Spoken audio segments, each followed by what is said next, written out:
voy a intentar traeros esto, algunos temitas sobre este asunto. Y uno de los que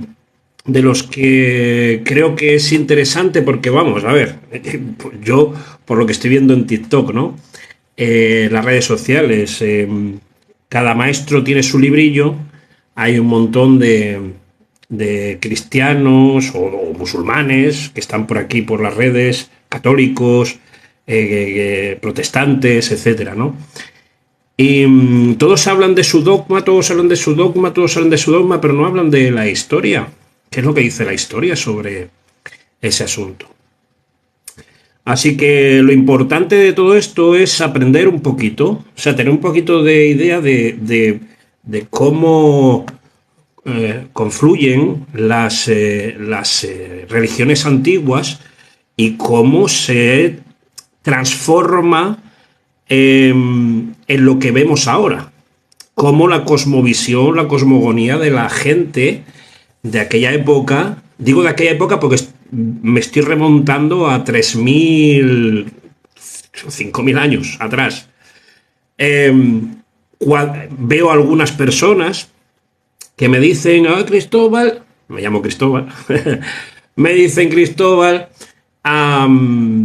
esta es la Biblia cristiana, y me presentan una Biblia que han comprado en una librería o que se lo han regalado, una Biblia, los católicos le llaman la Biblia católica cristiana, otros le llaman la Biblia evangélica, otros le llaman la Biblia de los testigos de Jehová, otros. Y lo curioso de esto es que uno o esas denominaciones la hacen suya, o sea, la hacen suya ese asunto. Un saludo a todos los que estáis llegando, gracias. Y se olvidan de el género literario que está escrito.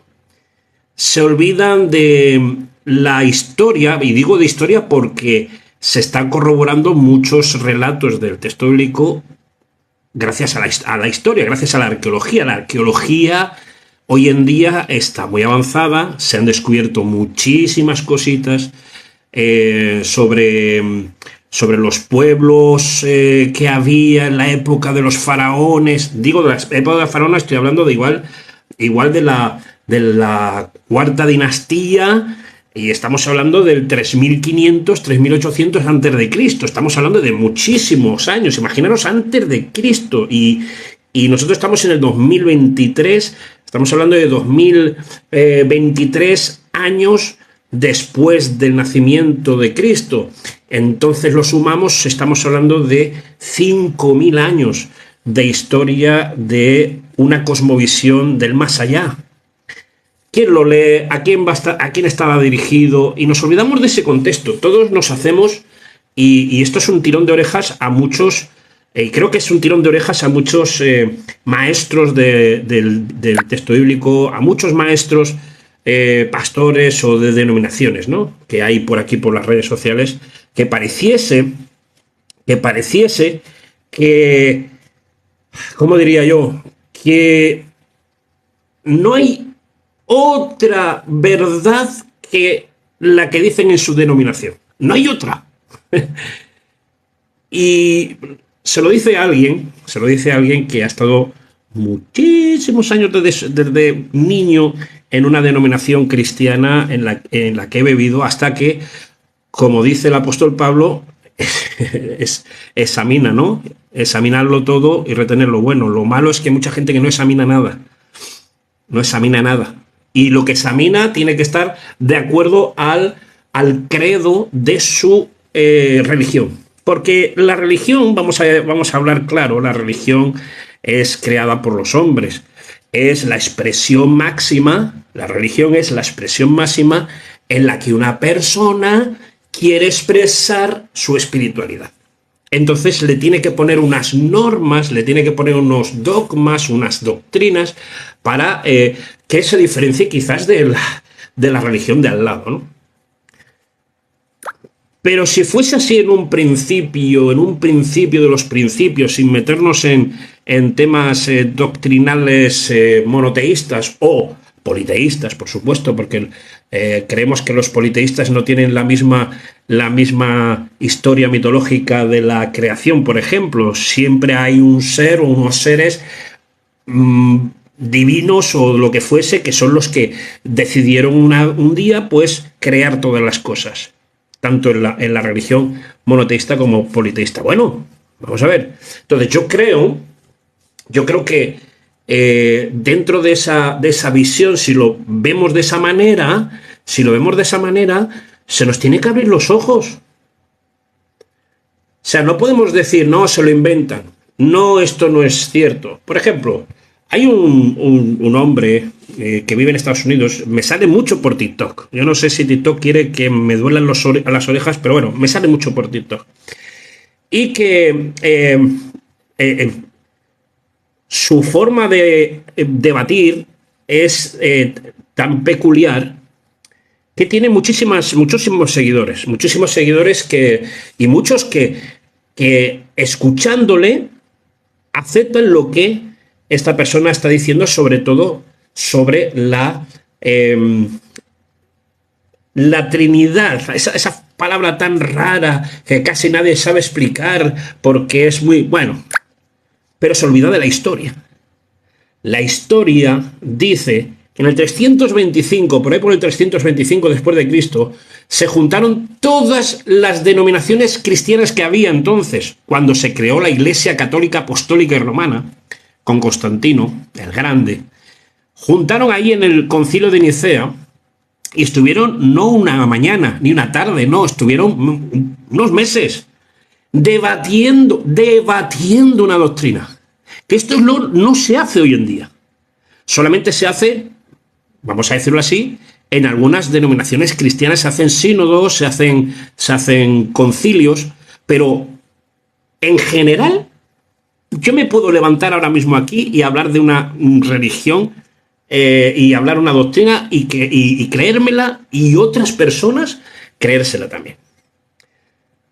No hay un consenso. En este caso, vuelvo a decir, sobre el tema de la Trinidad hubo un consenso, no con una denominación, sino con varias denominaciones, que por cierto, el Concilio de Nicea, como algunos creen que dice que ahí se inventó a Jesucristo, eso no es cierto. Incluso la arqueología demuestra que los primeros cristianos del primer siglo adoraban a Jesús como Dios. Arqueológicamente, no escritural, no, arqueológicamente. Bueno, vamos a dejarlo ahí. Pero lo que quiero decir con esto es que el arrianismo está echado por tierra ya hace mucho tiempo. El arrianismo es aquello que dice que Jesús no es Dios. Bueno, vamos a dejarlo ahí porque no me quiero meter en este tema. Lo que quiero decir en este tema, que es el que queremos hablar hoy, y es que la historia nos habla a grito pelado de que hay una conjunción, hay un punto de conexión, no de todas las religiones. Yo no estoy diciendo que todas las religiones llevan al cielo, no, como dicen algunos, no, todas las al cielo, no, yo no estoy diciendo eso. Yo lo que estoy diciendo es que el inicio hay una correlación.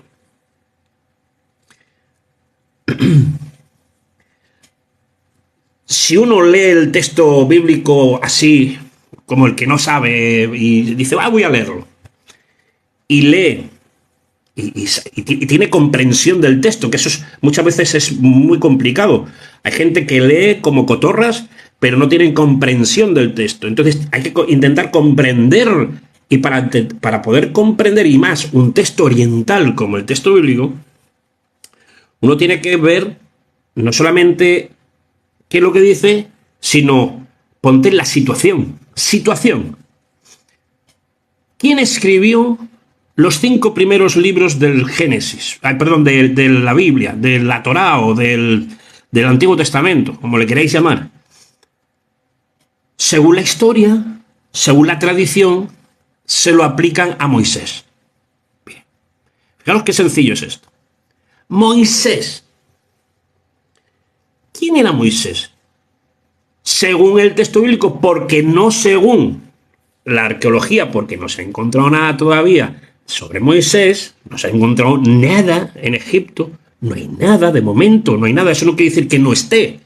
O sea, la falta de evidencia, y esto es un principio arqueológico, la falta de evidencia no se puede aplicar de que algo no ha podido existir. Esto los eruditos ateos, eruditos ateos del siglo XVII se dieron de bruces cuando decían y tenían en la boca que la Biblia era mentira, pues porque menciona, por ejemplo, un pueblo que se llama los hititas. ¿Y sabéis qué pasa con los hititas? ¿Sabéis lo que pasó con los hititas? Que no había nada arqueológicamente, no existían. Decían que no existían, hasta que se encontraron sus ruinas, las ruinas de los hititas. Hasta que descubrieron en Egipto cómo leer los jeroglíficos. Y ahí vieron en pilonos, sobre todo hay uno, el pilono de Ramsés II, en el templo de Luxor, que está en la entrada, ahí aparece la historia de cómo Ramsés II derrotó a los hititas. Prueba arqueológica. Ahora, lo que quiero decir con esto, ¿quién era Moisés? Moisés, según el texto bíblico, era descendiente de los hijos de Jacob, o sea, descendiente de los israelitas, pero todavía no eran nación. ¿Cuánto pasaron los israelitas? ¿Cuánto pasaron los israelitas en Egipto según el texto bíblico? 400 años. 400 años, fijaros bien, 400 años que de la línea de Jacob, de Israel, se multiplicó en gran manera. Pero en gran manera, se multiplicó. ¿Y sabéis qué pasó con esto? Que los que estaban allí cuando llegó Moisés, ya habían pasado 400 años, hacían los mismos, eran egipcios, no eran judíos ni hebreos, no, eran egipcios. Vivían en Egipto, muchas generaciones atrás, egipcios. Moisés, enseñado en el palacio egipcio, según la cosmovisión de los egipcios de aquella época, algunos dicen que puede ser la dinastía 18 o 19. Yo ahí ya no me meto porque ahí los expertos son los que saben. Pero, vuelvo a decir, Moisés era egipcio.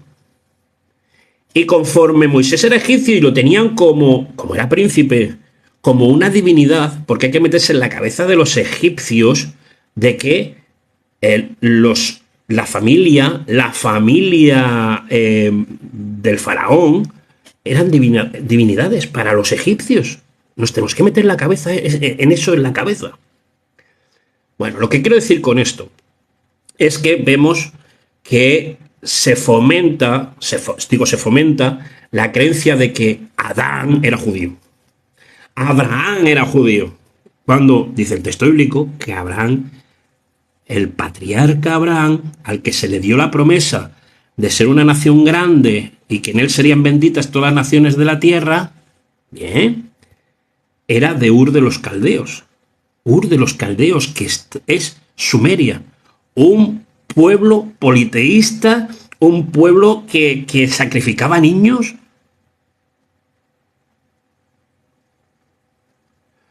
Abraham, según hacía con su padre, el negocio que tenía eran figuritas de ídolos.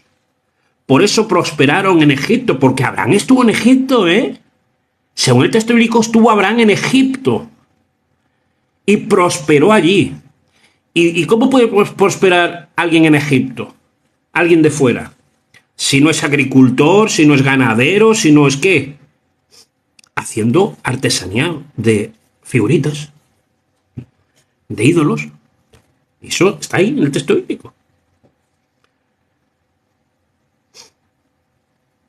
¿De dónde sale todo esto? Lo que quiero decir con esto es que tenemos que ver el contexto, la historia. La historia nos dice algo, sin quitar el verdadero mensaje, que eso ya es teología, si uno quiere entrar, el mensaje del texto bíblico, que para mí es el texto más impactante que ha habido y hay, porque son en lo bajo 66 libros, porque la Biblia no es un libro, son 66 tomos, 66 libros escritos en diferentes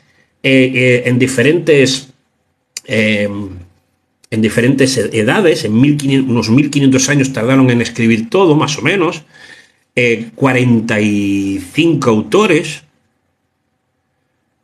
en diferentes continentes, pero todos con una línea. Eso es impresionante. Una línea. Y esa línea siempre lleva a Jesús. Eso no hay que negarlo. Pero lo que no hay que negar es cómo se maneja y cómo, como dice Romanos, que Dios se manifestó en un principio, aparte de profetas, por lo creado, por la creación.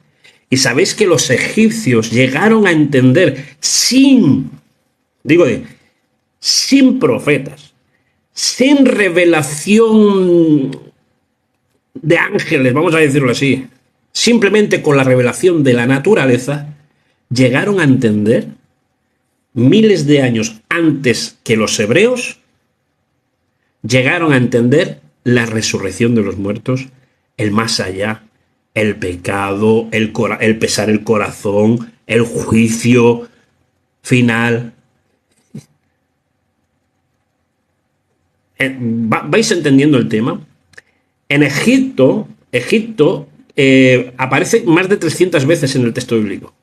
Fijaros si es tan importante Egipto, y hablo de Egipto por no hablar de Sumeria, porque también fue muy importante, porque ya sabéis que allí aparecieron varios profetas, entre ellos Ezequiel, que vio una visión muchas visiones, según el libro de Ezequiel, allí en la cautividad.